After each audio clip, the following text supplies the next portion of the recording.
This is the Toss-Up, where we take a look at some of the topics facing the world of sports, and then we dive deeper. Whether it's your best friend's fantasy team or the future of college athletics, we're just trying to expand the conversation. We just want to take a look at the topics that keep you tuned in to the beautiful world of sports.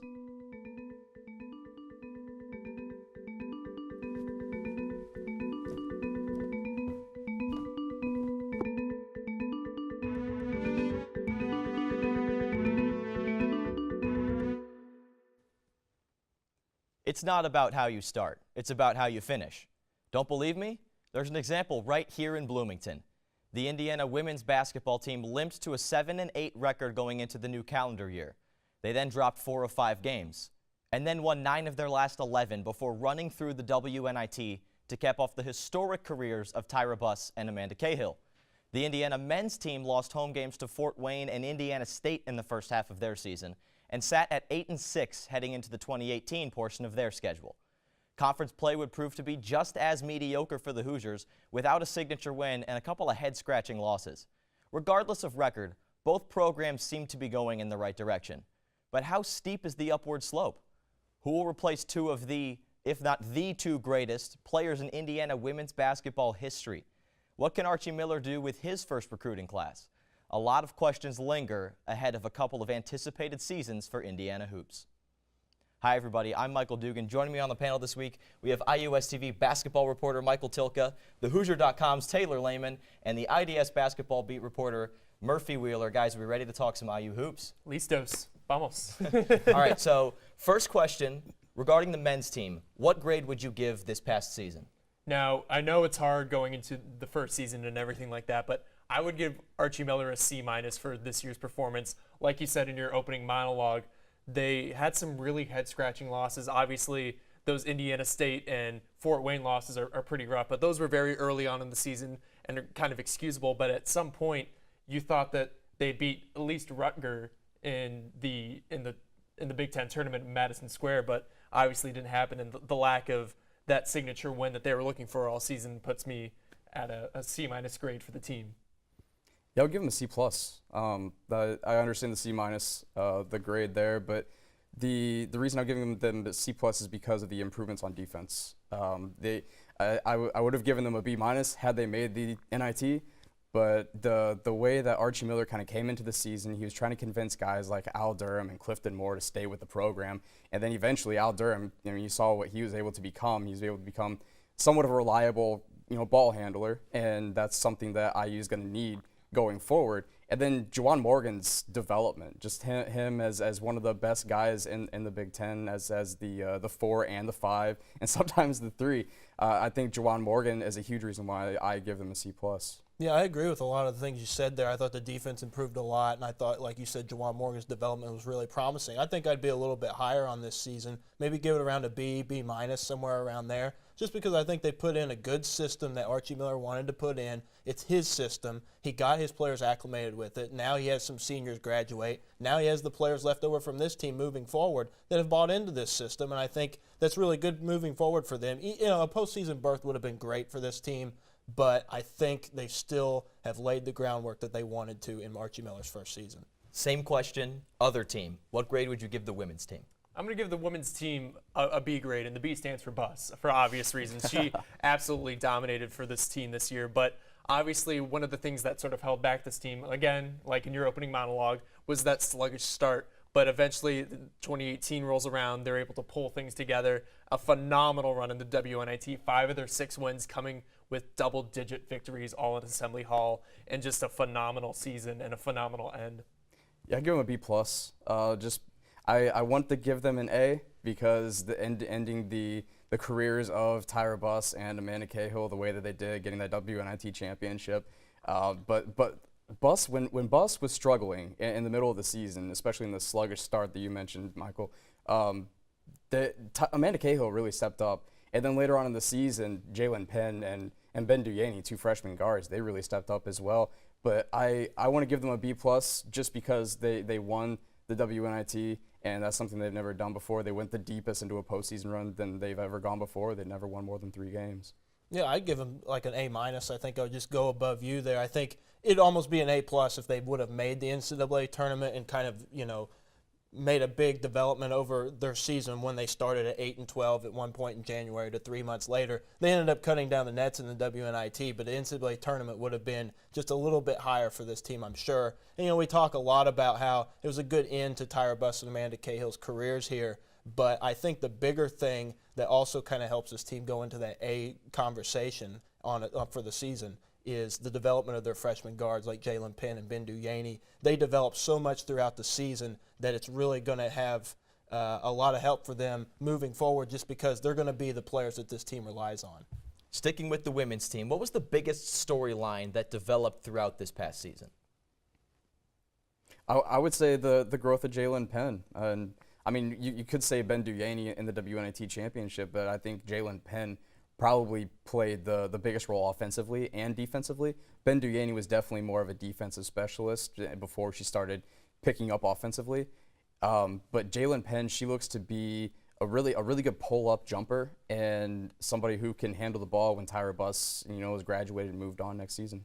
Yeah, I think the freshman guards were a huge storyline this year, and I think a lot of people are going to want to talk about how it was such a great ending to Buss and Cahill's careers like we talked about. But I think just the fight that this team showed, I think that was the biggest storyline of this season just because of the fight, the tenacity that they showed. Like we said, 8-12, 3 months later, they're cutting down nets. I think it's just an unbelievable amount of fight that you don't see out of very many teams in any sport, and I think that is something they can take pride in, and eventually they'll come back to Assembly Hall and they'll see a banner and they'll remember it that way. I think the thing that has to be the storyline for this team just has to be the history and the teamwork. There was a lot of phenomenal individual performances, but this team set some overall program records in such categories like all-time in points, all-time or tied for second all-time for three-pointers made. And just the benchmark they hit was absolutely incredible, and just all the records they broke in the season. Well, I think the WNIT championship, I think just that and Tyra Buss and Amanda Cahill spending their 4 years really building up this program, and Terry Moore and coaching it the way that she has with Rhett Wiersba and Janice Banks, I think they've really kind of put IU on the map. Looking at the recruits they have coming in, the players that had to sit out a year for transfer rules, excuse me, and just kind of where the roster is right now and where IU is in the Big Ten and nationally, I think that's huge for them. Now, going back to the men's team, the biggest storyline that developed through this season for them. Pack line defense. I think it has to be pack line defense. Tom Crean was such a run and gun, live by the three-pointer, die by the three-pointer, and it was interesting to see the switch from such an offensive-oriented head coach to a defensive-oriented head coach. And I think that development of the defense and seeing it become, even at one point, even though it was only for a brief moment, the number one defense in the Big Ten was incredibly impressive, and it was quite the turnaround to those two schemes. I think Devontae Green, he really came up in spots where they needed a scorer. This is a roster that didn't really have much of a scorer other than Juwan Morgan, and early on, Juwan didn't really seem to be the kind of guy that he was towards the end of the season. And so when they really needed somebody in the backcourt to pick up as much as they had Juwan in the front court, it was Devontae Green really creating that space and making his own shot. And I think that's going to be really important next season too. I think it has to be the development of Juwan Morgan. I think we've seen him go from just kind of a role player on recent teams to a star player. And I think if he comes back, which I think he will, I don't think he'll go to the NBA draft, but he still might. But I think when he comes back, he could be even better. I think we've yet to see pinnacle Juwan Morgan, which could be huge for this team. And it gives them a presence in the post, which they're really going to need in the Big Ten. Sticking with the men's team, one overwhelming, overarching positive going forward for the men's team going into next season. I think the positive has to be a reset, refresh button, because you have 3 freshmen who are going to be sophomores next year. You have 4 incoming freshmen, 5 if you want to count Race Thompson coming off of a redshirt year, 6 if Romeo ends up coming here, and that leaves you with at most 9 underclassmen, and then the sole senior, if Juwan Morgan returns, is going to be such an integral part of this Indiana team, and he could really lead this new sort of fleet of Indiana basketball. Yeah, I'm going to go on the same lines as Michael did. I think just the youth of the team, the guys that really stepped up this season. I mean, before the season started, they were saying, we're all freshmen. That's what Colin Hartman said, and they really proved it in some of their play too. But they really picked up on Archie Miller's system, and I think it's going to be huge for next season having those experiences, having Al Durham getting the balls often as he did, and then having somebody like Rob Fennessy come in, he's a very mental player. He could possibly play the one, and Devontae Green getting his confidence. I think just all that youth, and Justin Smith as well. I don't want to leave out Justin Smith. He was huge down the stretch.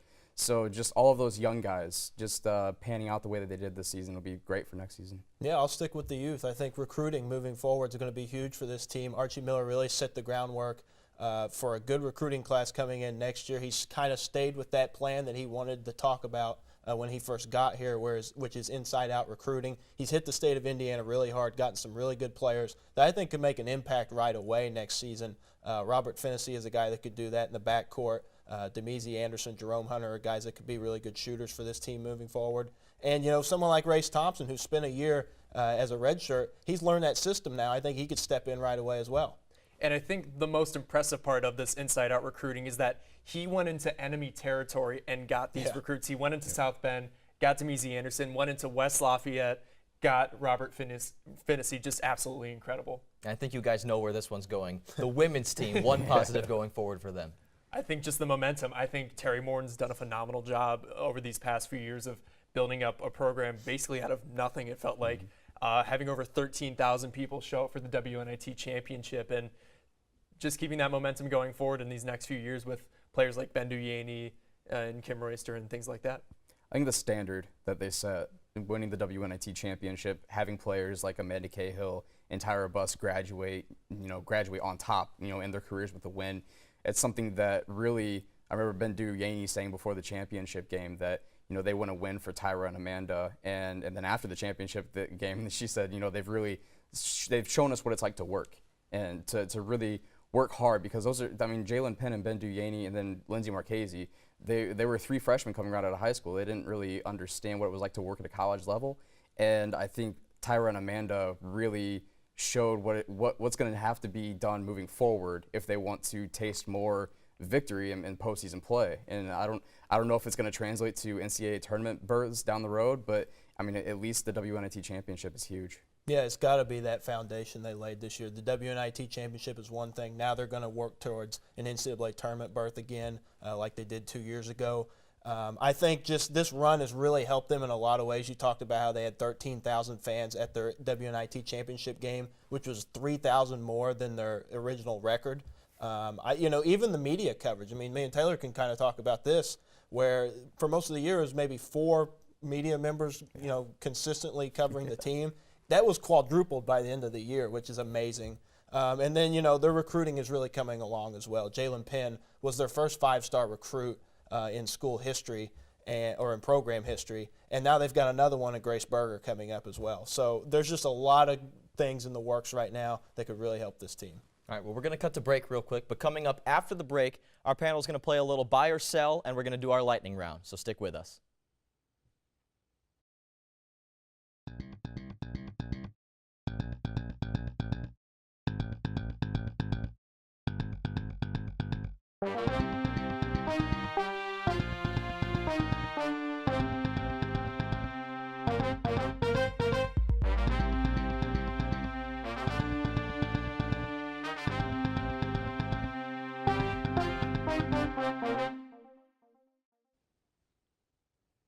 Welcome back to the Toss-Up. We're talking Indiana men's and women's hoops, but before we continue, let's toss it over to Maya Engel at the media wall. Maya?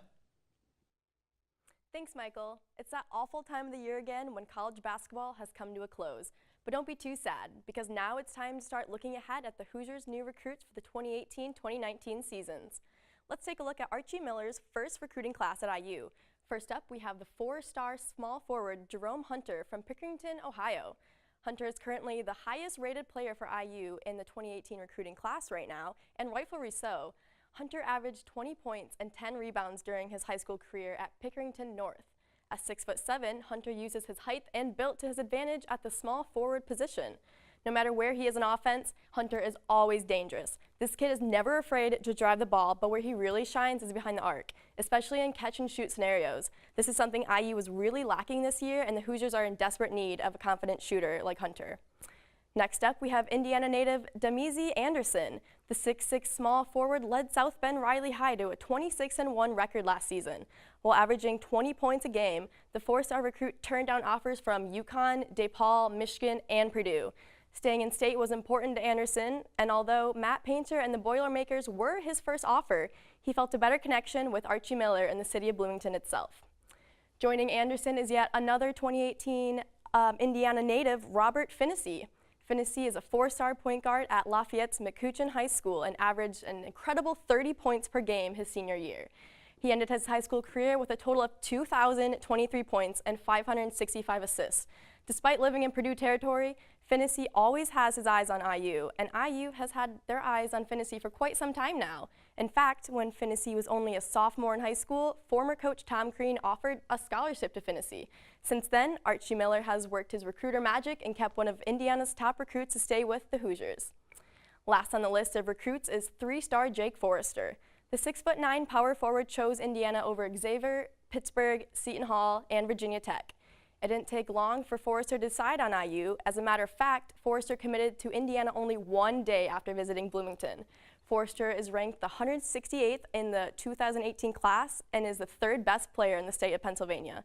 Although Forrester is one of three other forwards in his recruiting class, each of these guys have their own unique playing styles that will help complement each other's strengths. Last but not least, we have a potential fifth recruit in the 2018 class. Five-star shooting guard Romeo Langford is one of the nation's top recruits and has narrowed his decision to three schools: Kansas, Vanderbilt, and Indiana. And if you're like me and keep thinking, just pick a darn school already, your wait will soon be over. According to Langford's father, Tim, Romeo will be making his choice sometime between April 13th and April 30th. Hopefully he will follow fellow Indiana natives Damizi Anderson and Robert Finnessy right to Hoosiertown. Now, moving over to the women's, Coach Terry Morin is adding three new recruits to the Hoosier squad. First up, we have five-star guard Grace Berger from Louisville, Kentucky. Berger is ranked as the 46th overall recruit according to ESPN. She finished off her senior year at Sacred Heart High School with 503 points and 112 assists in her last season. Berger is now the second five-star recruit under Coach Morin in the IU program. Next on the list is 6'3" Elisa Guble. Guble is coming all the way from Riga, Latvia, and will become the third Latvian player in IU history. The power forward played for TTT Riga and averaged 13 points, 5 assists, 3 rebounds, and 2 steals a game during her junior year. Unfortunately, Guble's senior season was cut short after an ACL injury. Not to mention, Guble is also a European and world champion participant. Ending off the class is 5'6" point guard Chanel Wilson out of Powder Springs, Georgia. During her junior year, she averaged 13 points and 5 assists at McCutcheon High School. Wilson helped lead her team to 3 straight GHSA AAA state championships. Her quickness and explosiveness off the dribble is just what the Hoosiers need after losing senior Tyra Buss. 2018 is going to be an exciting year for the Hoosiers, and I can't wait to see what these new recruits have in store for us. Michael, back to you. Thanks, Maya. All right, guys, we're going to play a little buy or sell. I'm going to give you a statement. You're either going to say you buy it or you sell it. We ready? Sounds good. All right, I have to ask, buy or sell Romeo Langford wearing cream and crimson next year? You know, I think I'm going to have to sell that. I think just with Darius Garland at Vanderbilt, I think he's just too good of a prospect to ignore and not want to play basketball with. So I'm selling.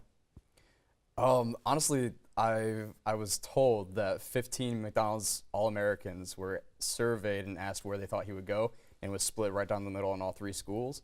So, I mean, just for the fact that he could be an Indiana legend, I'll buy it.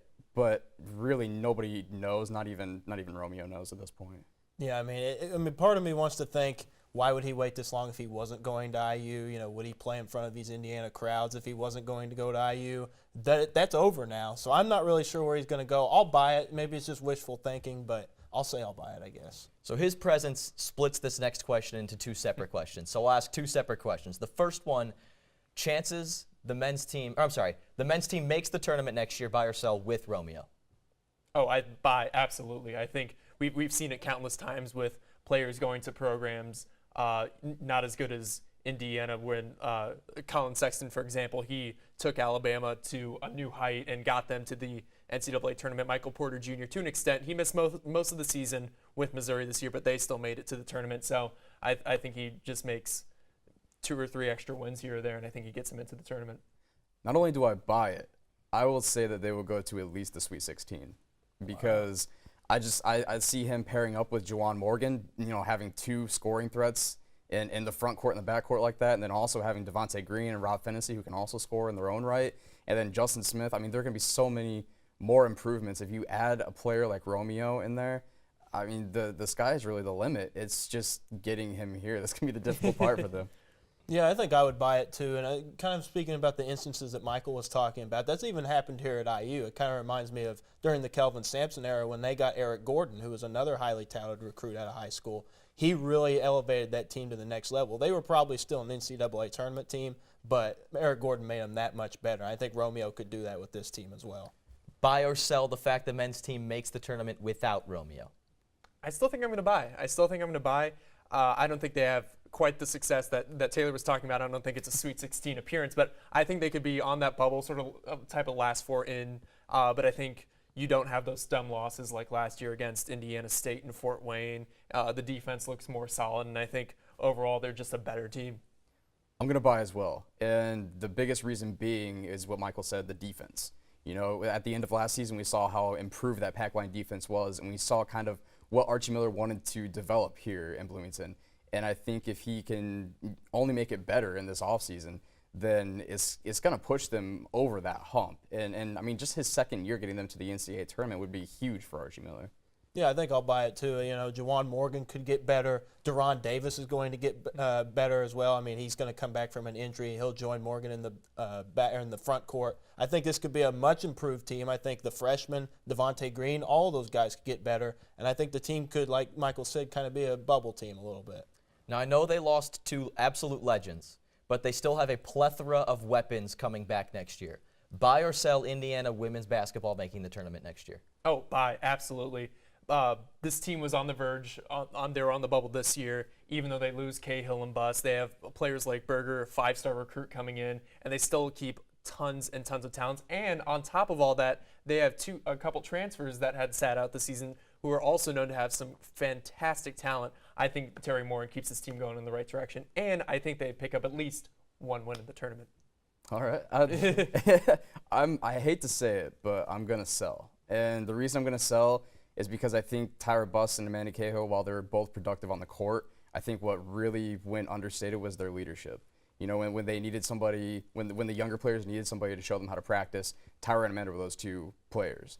And I don't know if they're going to have that next year. They're going to have the remnants of what Tyra and Amanda set up, but I don't think it's going to be there the way that they're going to need it to be there. And I hate betting against this coaching staff because the coaching staff it doesn't get enough credit. I mean, like Rhett Weiersbutt and Janice Banks are fantastic, and Glenn Box as well. Glenn Box, yeah. And just those 3 coaches could very well find themselves in better positions here in the near future. Yeah, I think I'm going to buy it. I think we don't need to downplay the fact that these transfers they have coming they'll play next year are really good. They can really kind of fill the spots that Tyra and Amanda are going to leave. Brenna Wise, coming from Pittsburgh, is kind of a combo forward that could fill in for Cahill. She led Pittsburgh in scoring and rebounding her last season there. And then Allie Patberg was a McDonald's All-American that went to Notre Dame, who was obviously NCAA champions this season. She's had some injuries in the past, but she could take over for Tyra Buss as this team's point guard. And then the freshmen, Jalen Penn, Bindu Yaney, they're going to get better as well. So you put that all together, I think you might have an NCAA tournament team. All right, it's time for the lightning round. There is one rule. You have to keep your answer under 10 seconds. Under 10 seconds. 10 seconds or less. All right, first question. I sense a potential consensus answer here, but the MVP of the men's team next year is going to be? Juwan Morgan. There it is. Yeah, Juwan Morgan. Yeah, Juwan Morgan if he comes back. If not Juwan Morgan, I'll put you guys on the spot here. If not Juwan Morgan, then who? Devontae Green, his confidence was spectacular, and I think it's fantastic going forward that they have an answer for point guard. Deron Davis. He said he wanted to get back to the way that he felt that he was playing in high school, and I think next season could be that season. I think it might be Justin Smith. I think we're going to maybe see a huge improvement from him. I think he could be an animal. I like the diversity. Yeah. The MVP of the women's team next year will be? Ben Duyaney. Jalen Penn. Yeah, I think it's got to be Jalen Penn. None of the transfer girls coming back? Probably Not not. yet. I think yet. Jalen could be a very good scoring option for them next year, though. Most improved player on the men's team next year? Next year, I think it's got to be Justin Smith. I was just going to say Justin Smith as well. Yeah, I mean, if Justin Smith's going to be the next best player for me, I'd say he's most improved. And if you follow trends, the most improved player on the women's team is going to be? Ben Duyaney. I'll go with Ben Duyaney, especially with the WNIT run. Yeah, I was thinking Ben Duyaney as well. She's a very good defender. All right, so as we near the end of the discussion here, what is everybody's last word on the upcoming season or the past season for IU men's and women's basketball? One thing that I wanted to note, and I wasn't able to do it in the lightning round since we only had 10 seconds, but I wanted to elaborate real quick on the season Freddie McSwain had, because I think, now that I think about it, I think he is the MVP of this team last year. He was thrust into a situation. Normally he was the guy who was just filling minutes while Deron Davis has to sit on the bench for foul trouble. And the way he stepped into that role this season impressed me so much. And I think if the team, both teams, play with that kind of attitude of, this is the situation I've been dealt with, this is how I need to handle it, I think both teams will have success, not only this season, but for years to come. I kind of already said mine, but I think the coaching staff of the women's team. I think Murphy and I have seen a lot of practices, and Rhett Wiersba he's always right in there coaching the front court. And he's a big reason why Kim Royster is where she is. And he's a big reason why Lindsay Marchese was able to make the defensive improvements that she was able to make this season. And then just Janice Banks and Glenn Box as well. And there are others too. But just mainly those three, and then Terry Moore. And they were a huge reason why they made the WNIT. I know Tyra and Amanda get a lot of credit, but definitely extend some credit to those four coaches as well. Yeah, looking at the women's side, Tyra Buss and Amanda Cahill are probably the two greatest players that program has ever seen. But Jalen Penn could be right up there with them by the end of her career. I think at times we saw her being so dominant offensively, she was the best player on the court. And that's with Tyra and Amanda out there with her. She's a very good talent. I think she's only going to improve. So I think you have to watch out for her moving forward. Now, these two programs are in pretty different situations right now, but both are on an upward trend. And how big will that upward slope be? How long will it last? We'll find out. Well, that does it for the show this week, but be sure to continue the discussion on our Twitter page at IUSTV Sports and on Facebook at IUSTV Sports. You can always give any suggestions for the show and ask any questions you may have. Toss it up. Find out if we'll catch it. We'll see you next time.